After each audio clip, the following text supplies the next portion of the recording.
Welcome back to Everyday Eats with Michelle. Today we're starting a new series called Pantry Raid.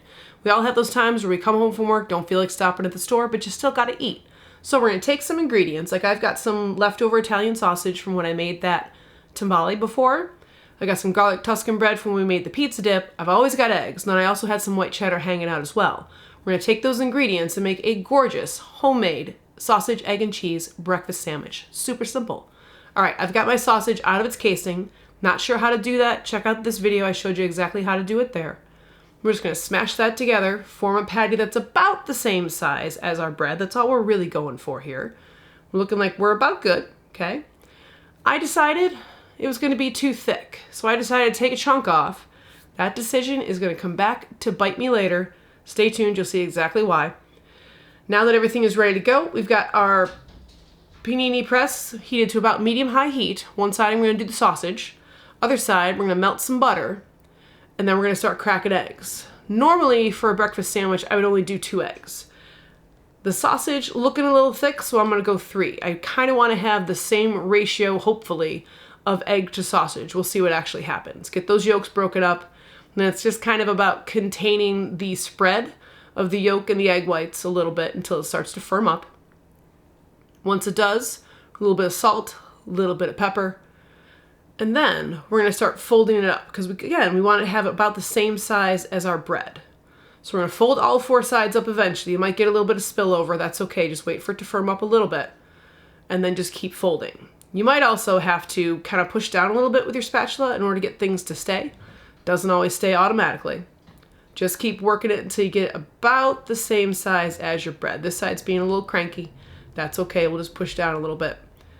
All right, I think we're looking pretty good. Yep, we just gotta fold up that 4th end. The 4th end never stays the first time. It's always gotta be tricky. Push it down a little bit, seal it up. All right, we'll let this go for a few minutes. My sausage looking fantastic. I'm gonna flip that over. Notice how we got a little bit of caramelization. My eggs are firming up nicely. I got a little bit of color on the back side of that too. You don't like the color, not everybody does. Don't take it that long. I'm a big fan of the color. I'm gonna add in my cheese. I've got white cheddar today. You can use whatever cheese you got hanging out in your fridge. You got cheddar, great. Fontina, beautiful. A little bit of Gruyere would be good too. Whatever you got, perfectly fine. Notice how I added that other little bit of sausage? Yeah, my sausage shrank up a little bit. It's not gonna be long enough for the bread anymore. My cheese is getting beautifully melty. I think it's about ready to go. It's nice and firmed up on both sides. Pull that off. My sausage, I think, is pretty good too. Yep, I got color on both sides. Pull that off. The little piece came in a little bit late to the party, so it's gonna need a little bit more time, I think. Yep, no color. Let it go for a few more minutes. Once everything's done, we're gonna heat our grill press back up to medium heat. I pulled out the plates, cleaned them, flipped them so it's on the grill side.